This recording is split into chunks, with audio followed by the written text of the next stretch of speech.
How will the UK cope with the Queen's passing? Pub. New king will fail to consolidate power.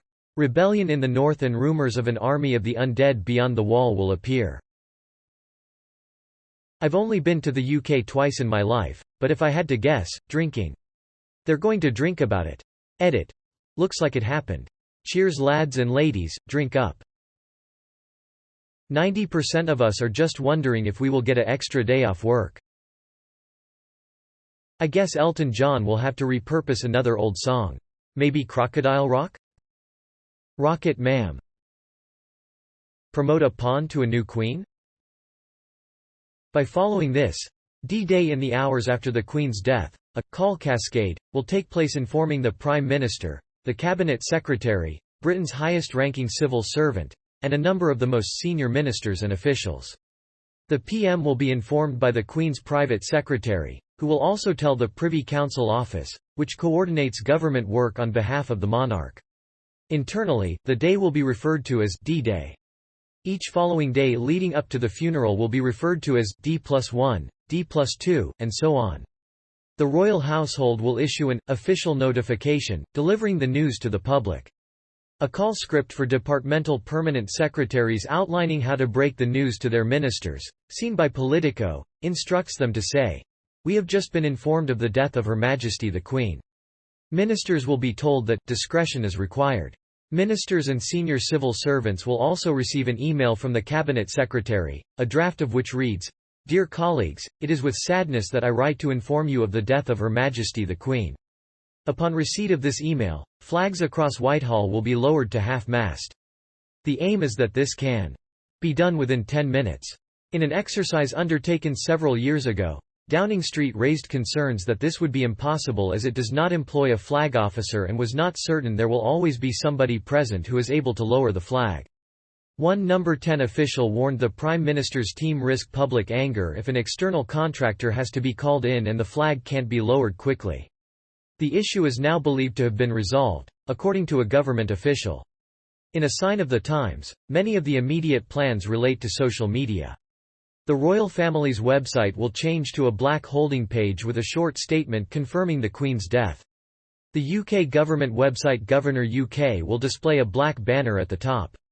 All government departmental social media pages will also show a black banner and change their profile pictures to their departmental crest. Non-urgent content must not be published. Retweets are explicitly banned unless cleared by the central government head of communications. The royal family will announce plans for the Queen's funeral, which is expected to be held 10 days following her death. The Prime Minister will be the first member of the government to make a statement. All other members of the government will be instructed not to comment until after the PM has spoken. The Ministry of Defence will arrange for gun salutes to take place at all saluting stations. A national minute silence will be announced. The Prime Minister will then hold an audience with the new king, and at 6 p.m. King Charles will deliver a broadcast to the nation. At the same time, there will be a service of remembrance at St. Paul's Cathedral in the heart of London. The Prime Minister and a small number of senior ministers will attend. The service is planned to appear spontaneous, according to official documents seen by Politico. D-Day +1 at 10 a.m. On the day after the Queen's death, the Accession Council, which includes senior government figures, meets at St James's Palace to proclaim King Charles the new sovereign. Hundreds of Privy Councillors, including the PM and senior ministers, will be asked to attend, with gentlemen expected to don morning dress or lounge suits with black or dark ties. No decorations are to be worn. The proclamation will then be read at St James's Palace and the Royal Exchange in the City of London. Confirming Charles as king. Parliament will meet to agree on a message of condolence. All other parliamentary business will be suspended for 10 days. MPs will give tributes in the House of Commons. At 3:30 p.m., the Prime Minister and the Cabinet will hold an audience with the new king. Ministers will be told not to bring their spouses. D-Day +2 The Queen's coffin will return to Buckingham Palace. If the Queen dies at Sandringham, her residence in Norfolk, eastern England, her body will be carried by royal train to St Pancras Station in London, where her coffin will be met by the Prime Minister and Cabinet Ministers. If she dies at Balmoral in Scotland, Operation Unicorn will be activated, meaning her body will be carried down to London by royal train if possible. If not, Operation Overstudy will be triggered, meaning the coffin will be transferred by plane. The PM and ministers will attend a reception to welcome the coffin. Proclamations will be read in the devolved administrations. Tributes are likely to continue in Parliament. D-Day +3 in the morning, King Charles will receive the motion of condolence at Westminster Hall. In the afternoon, he will embark on a tour of the United Kingdom, starting with a visit to the Scottish Parliament and a service at St Giles Cathedral in Edinburgh. D-Day +4 King Charles will arrive in Northern Ireland, where he'll receive another motion of condolence at Hillsborough Castle and attend a service at St Anne's Cathedral in Belfast. A rehearsal will take place for Operation Lion, the procession of the coffin from Buckingham Palace to the Palace of Westminster. D-Day +5 The procession from Buckingham Palace to the Palace of Westminster will take place along a ceremonial route through London. There will be a service in Westminster Hall following the coffin's arrival. Continued on my next reply. Quick edit. I posted this not thinking it would be read as it was massive. This is the Operation London Bridge, which has been available in the public domain since 2017 I think. Link I don't have any knowledge that would be useful, so I can't answer questions, sorry. RIP Your Majesty. Continued D-Day +6 to D-Day +9 and Whitehall worries the Queen will lie in state at the Palace of Westminster for 3 days, in an operation codenamed Feather. Her coffin will lie on a raised box known as a catafalque in the middle of Westminster Hall, which will be open to the public for 23 hours per day. Tickets will be issued for VIPs so they can have a time slot. On D-Day +6, a rehearsal will take place for the state funeral procession. On D-Day +7, King Charles will travel to Wales to receive another motion of condolence at the Welsh Parliament and attend a service at Llandaf Cathedral in Cardiff. This period will see government departments absorbed in an immense amount of preparation for the funeral. Documents seen by Politico show that, while the government overall believes it has capacity to successfully deliver the funeral, the work required will be huge, and specific concerns have been raised about potential challenges. The departments facing the greatest difficulty are the Foreign Office, the Home Office and the Department for Transport. The Foreign Office is tasked with arranging the arrivals of heads of state and VIPs from abroad, with concerns also raised about how to arrange entry for significant numbers of tourists into the country should the Queen die during the coronavirus pandemic.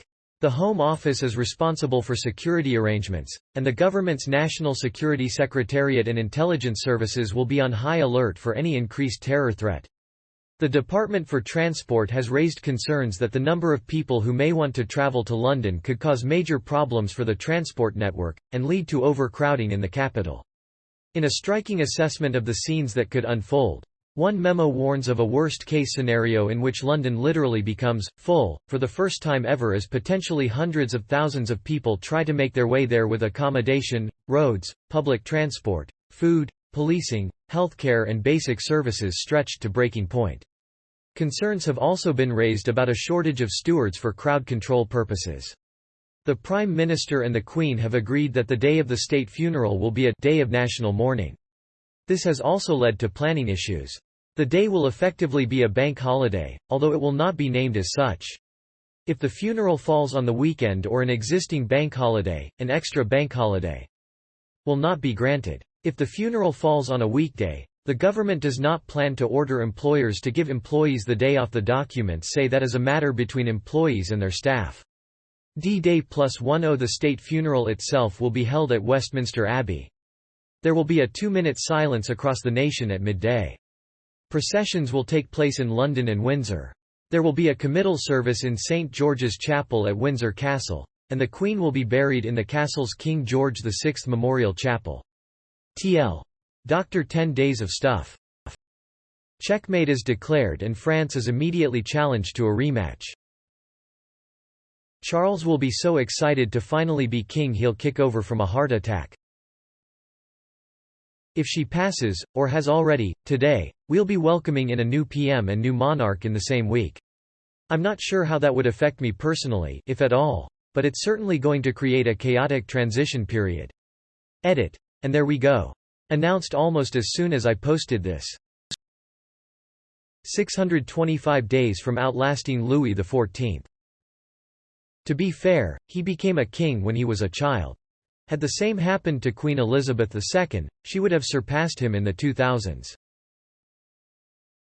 Put the fucking kettle on